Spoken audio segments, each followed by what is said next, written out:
like stronger and stronger. You standing up by yourself. You standing up by yourself.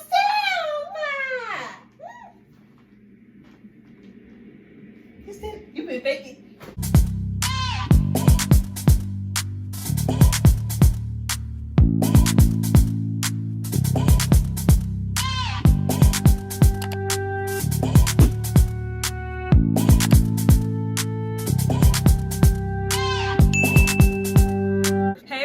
So today I'm gonna be telling my birth story, well, Justin's birth story, basically from the time that I started having contractions to the time that I gave birth to him. Okay.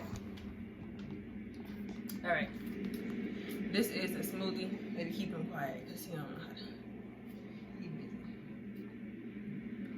All right. So I had Justin April 6th, 2019. His due date was April 15th.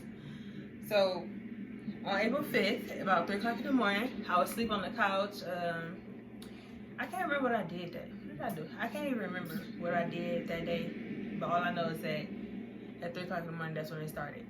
So I started feeling like period cramps. It was nothing like major. It was nothing that was like too painful. It happened like maybe every 2 hours. Every hour. So while that's happening, I'm also losing like fluid. I don't know what to sleep, whatever. The next morning I woke up. Same thing was happening throughout the day. My contractions got a lot stronger, but I was still able to do stuff. Oh.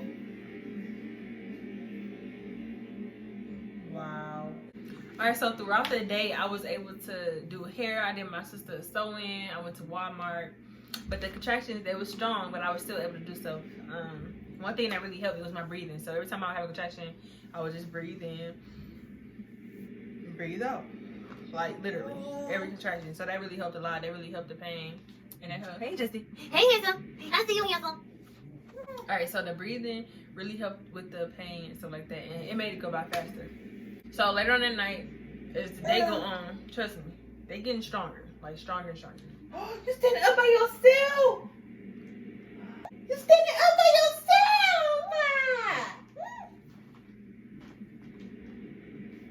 You been faking. Bro. Y'all, he is 1 year old, okay? And he has not stood up by himself. Not one time, because he's scared. Every time I try to let him go, he or go down to the ground. Like, he ain't having it. Okay.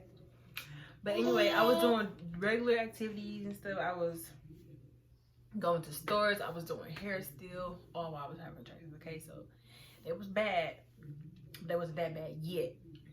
So later on that night, they're getting worse and stronger and stronger. I'm just doing, you know, I think I got a high pain tolerance because it was bad, but it didn't bother me. Like, I wasn't crying. I wasn't like, oh.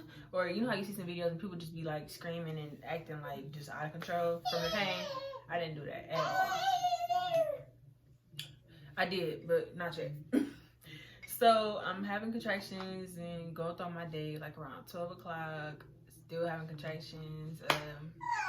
At this time, it was only one person that knew that I was having contractions. Only one person.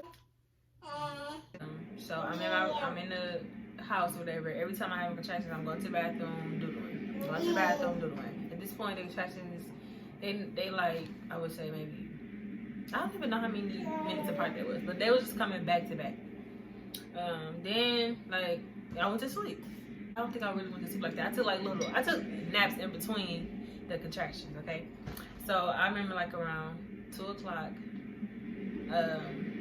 I got up because it was a super strong contraction, and that shit that pain. At this point, it was getting like crazy. So every time I had a contraction, I would go to the toilet. Everybody in the house is asleep. Only I'm up. Only me and Justin. So I'm getting up. I go to the bathroom, poop, whatever. Sitting on the toilet having a contraction. But whatever, my mom told me not to like doo-doo, but I just did it anyway because I wasn't about to hold it in. So I would go to the bathroom, go back to the bed, and they started getting stronger and stronger. It's almost 3 o'clock. And it was like 7 minutes. Don't do that. It hurt. Don't. It's going to hurt your leg. Alright, so the contraction is like, I don't like my ears that, but the contraction is like 7 minutes apart at this point. And they was just getting stronger and stronger. Each time I had one, I would like get up, I would walk to my bedroom. I was sleeping in my mom's room, so I would get up, walk to my bedroom, and then walk to my mom's bedroom to help it go away. I also did breathing, like I was breathing in like that. I wasn't panicking, I wasn't crying, I wasn't screeching or none of that. I was just breathing like the pain through. I wasn't. That's the only that really helped me a lot. Like, the breathing really helped me a lot. I was just breathing it through. Each time I had I would get up, go to the bedroom, walk to the bedroom, then walk back until the contraction is over. And like around 3:30ish, it got really bad. I couldn't take it no more. I'm like, this pain is like a 7. The pain tolerance of a 7 is bad. So it's like a 7 right now. It's still bad. This is bad at a 7. So I tell my mom, like, Mom, these contractions coming back to back. I've been timing them. We need to go to the hospital. So she get up immediately. She got ready in like 5 minutes, y'all. When I tell you, like, 5 minutes. My little sister Angel came with me, and we got in the car, and she kept asking me, like, Rose, are you having a contraction? Like, I was doing so well, like, you couldn't really tell that I was having a contraction. I just had like a straight face. I was just breathing it through. Like, I'm not a screamer or none of that. Like, I wasn't crying or anything. So I was breathing it through. I was breathing the contractions through. So we get to the hospital, and they ask me questions. How far are you? How far is your contractions dried out? All that stuff. And I get it through, but my sister Angel was 11 at the time. So you got to be 12. You got to be 12 or older to like go back there. So she was 11. So they didn't let her. I think So they didn't let her back there. So my mom had to take her back home. So I went back there by myself. So I get to this room. So they kept trying to stick the IV in my hand right here, but they couldn't because it was like I was dehydrated. So they kept fucking sticking me.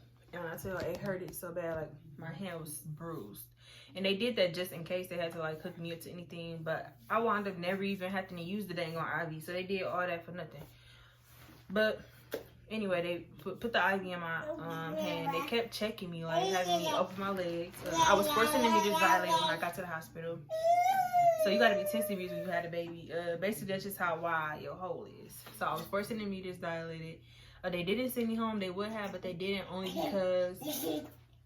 because they couldn't tell whether or not I lost all my fluid. Now, before I told y'all, I kept filling up pads. So instead of my water breaking all at once, I was losing it like throughout the day. So and they was like, why didn't you come to the hospital? And I'm like, well, this is my first time. I don't know. So really, I was supposed to go when that happened, but I didn't. So they was talking about C-section and all. So I'm just getting like worried, and just like they kept saying that his heart rate kept dropping every time I had a contraction, which is kind of like normal. But yeah, it wasn't nothing like too bad. So they took me to the room, and I don't even know what time it was. Okay, y'all, I went to the hospital at 3. I had Justin at 8:30. So anyway, I'm in a room, and they keep checking me. They keep bringing in doctors. Keep checking me. Keep checking my, like, it's irritating for people to be sticking their freaking fingers inside of you. They kept doing that. They kept, well, we don't know if her fluid going. We can't. So they couldn't even tell, like, as doctors, they didn't even know if all my fluid was going. Like, they couldn't even tell me. So they had to stick this thing inside of me, like, just in case all my fluid was gone. It's like basically they would use it. They was gonna use it to like put more fluid into me if I needed more. And because they couldn't tell if my fluid was gone, they didn't keep checking me to see how far dilated I was, which was good. So they stopped checking me because they was like, we don't want to keep checking her, because if we keep checking her, then that's gonna make more fluid come out. So they stopped checking me. So the contractions just hit me hard, y'all. The whole time I was staring at the ceiling. Like, it was a ceiling made out of squares, okay? Like little squares. That's how the ceiling was. So the whole time I was having contractions, I kept staring at the ceiling. So they getting stronger and stronger and stronger. They at an 8 right now. They at a 9 right now. They getting stronger and stronger. Mind you, I didn't cry or anything. I'm just breathing. Sister and my mama was there. They took turns. When my older sister, she came. So they took turns like holding my hand and stuff because I was squeezing their hand. Like I wasn't even squeezing their hand, to be honest. I only squeezed their hand when it got really bad, but they were just holding my hand and it's okay, Rose, and whatever. It was not okay. That shit hurt. But anyway, I was breathing like in and out. Each contraction, like when I tell y'all, that helps. So whoever about to have a baby, practice your breathing, like you breathing in and out, because it will help you a lot. They kept asking me, do you want an epidural? Do you want an epidural? Do you want an epidural? I'm like, no, no, no. If I was weak as fuck, I probably would have gave in. But because I was so like stuck on natural, that's what I wanted to do. But if I was somebody that was indecisive, I wasn't sure, they definitely would have made you change your mind about how many times they kept asking me. Like they asked me at least 20 times that I want an epidural. The contractions getting stronger to the point. So the nurse came in and they was like, well, I had to pee real bad. I asked the nurse, like, can I go to the bathroom and pee? She was like, no, you could just stand up on the side of the bed. And it's like this little thing that they give you to pee in. And I could not pee inside of there. I don't know if it was because people was around me or because, yeah, I think it might have been because people was around me. I don't know, but it just would not come out. So I'm like, okay, whatever. So I kept trying to pee, it just wouldn't come out. So I got back on the bed. And then that's when she was like, if you stand up and how your sister like rotate your like hips and stuff, maybe that'll like help. When the contractions that was getting stronger and stronger, like they was like a 9.75 at this point. It wasn't at 10 yet, but that was like a 9.75. Like that was so strong. Like I don't know how to explain. I cannot explain the pain. Like it's just crazy. Like it's crazy. It's like a pain that you never felt before. It's intense, okay? But you gotta be strong to do it natural, I'm telling you. But you can do it. It's possible. You can do it though. So it didn't stop me from wanting to have more kids. Anyway, my sister came down and she rotated my hips for me. And that's basically just helped like bring the baby down more. It just helped a lot, like with the strong contractions, just rotating your hips. Kind of like just get your mind off of it a little bit. So the contractions getting stronger and stronger. And that's when I get up on the bed. And I'm like, I'm ready. I think I'm about to have a baby. And then they came in and they was like, no, you're only 17 years dilated. I was just like I was just so fucking sad when they said that.